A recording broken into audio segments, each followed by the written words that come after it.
श्लोक से भगवान कृष्ण को नमस्कार करके प्रणाम करके यहाँ पर महात्मा को हम लोग प्रारंभ करेंगे। तो प्रथम श्लोक आ रहे हैं, सच्चिदानंद रूपाय विश्वोत्पत्त्यादि हेतवे तापत्रय विनाशाय श्री कृष्णाय वयं नमः। श्री कृष्णाय वयं नमः।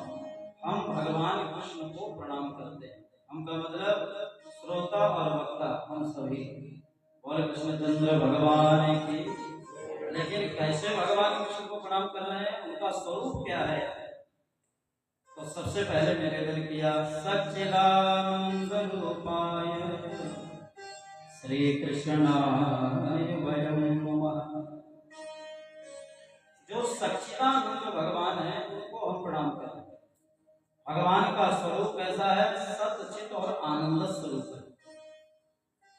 यहाँ पर तीन शब्द है, सत, चित और आनंद। और आनंद भगवान की गुरुदेव भगवान ने बहुत सुंदर व्याख्या किया कि जो सत स्वरूप भगवान है, भगवान कृष्ण है, उन्हें हम नमस्कार कर रहे हैं। सत माने ये संसार है असत, संसार है मिथ्या, संसार झूठा, संसारती। जो आज है कल नहीं रहने वाला, उसी का नाम है संसार, जो सरक रहा है। आज से 10 साल पहले हम कुछ और थे, 10 साल के बाद आज ऐसे दिख रहे हैं, आने वाले 10 साल के बाद पता चलेगी और बदल जाएंगे। इसलिए संसार नित्य नहीं है, सत्य भी नहीं है।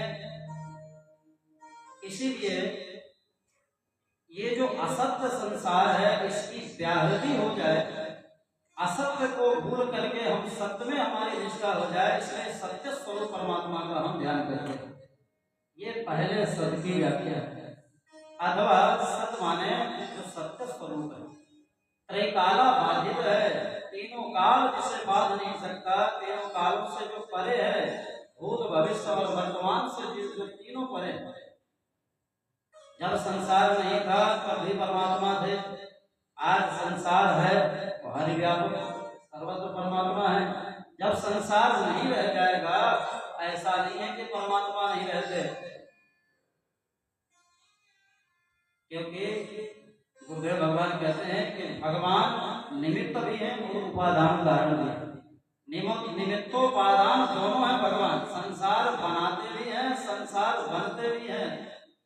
और जब संसार नहीं रह जाता तब भी परमात्मा ही शेष रह जाते हैं। तो सत पद से असत की व्यावृत्ति हो जाती है। ये जो संसार असत है, जो हमें भगवान की माया के द्वारा सत्यवत भांति सत्य की तरह दिखाई दे रहा है, केवल भाषित हो रहा है, तो जो सत्स्वरूप भगवान नारायण है उनको हम इसलिए नमस्कार करते हैं ताकि ये असत संसार की व्यावृत्ति हो जाए। वैसे प्रभु के चरणों में बारंबार प्रणाम है।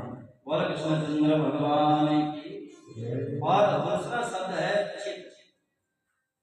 चित माने ज्ञान, अखंड अनंत ज्ञान, ब्रह्म ज्ञान, तत्व।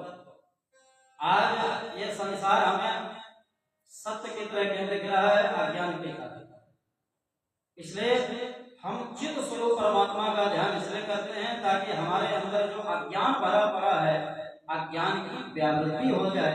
इसलिए अज्ञान को समाप्त करने के लिए चित स्वरूप परमात्मा का ध्यान कर रहे हैं।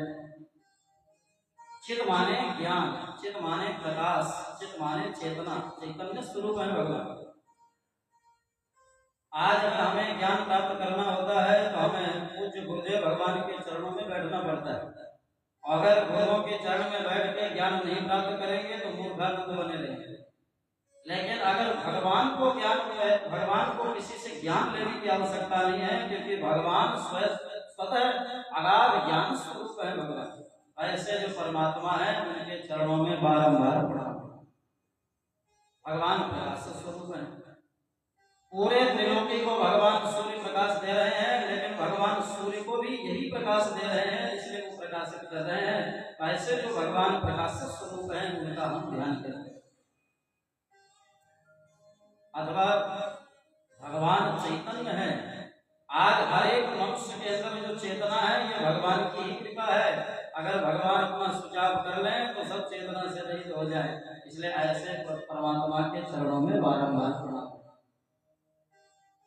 और तीसरा स्वरूप जो भगवान का है वह है आनंद। बोला आनंद भगवान की। ये आज ही गुरु जी ने व्याख्या नई व्याख्या पढ़ाई है प्रातःकाल। आनंद स्वरूप परमात्मा का ध्यान हम इसलिए कर रहे हैं ताकि जो बंधत्व का जो अज्ञान लेकर के बैठे हैं, संसार में जो हम बंधे बैठे हैं, अपने आप को बंधा हुआ मान रहे हैं, वस्तुतः बंधे नहीं है। उस बंध की व्यावृत्ति हो, क्योंकि बंधन होने के कारण ही हमें दुख और सुख की अनुभूति हो रही है। वस्तुतः संसार में बंधे नहीं है, लेकिन अपने आप को बंधा महसूस कर रहे हैं और संसार में हम हाय हाय रोना गाना सब चल रहा है, दुख भोग रहे हैं। इसलिए बंध की व्यावृत्ति हो जाए, इसलिए हम आनंद स्वरूप परमात्मा का ध्यान कर रहे हैं, क्योंकि दुख की निवृत्ति तो केवल आनंद में ही संभव है। इसलिए ऐसे आनंद स्वरूप परमात्मा को बारंबार प्रणाम है। बोल आनंद भगवान की। क्योंकि देखो भाई संसार अनित्य है और संसार से जो भी वस्तुएं हमें प्राप्त होंगी वह भी अनित्य ही होंगी, चाहे वो संसार का सुख हो चाहे संसार का दुख हो। लेकिन सबसे बड़ी विडंबना यह है कि आज संसार से जो हमें क्षणिक सुख मिल रहा है उसी को हम आनंद समझ लेते हैं, उसी को हम आनंद की परिभाषा दे देते हैं। भाव हमें निकल आता है। मान लीजिए किसी ने रसगुल्ला खिला दिया तो लोग चिल्ला पड़ते, अरे महाराज आनंद आ गया। लेकिन रसगुल्ला जब तक जीभ में रहा तब तक तो आनंद रहा, और जैसे पेट में गया तो आनंद स्वाहा। क्योंकि आनंद अखंड है, नित्य है, शाश्वत है, अमृत है, ये कभी समाप्त होने वाला नहीं है। किसी ने गल्ला की गद्दा में बैठा दिया, आनंद आ गया, और दूसरे मिनट कान पकड़ करके भगा दिया है, बंदे की काम लगे, पूरा आनंद चौपट हो गया।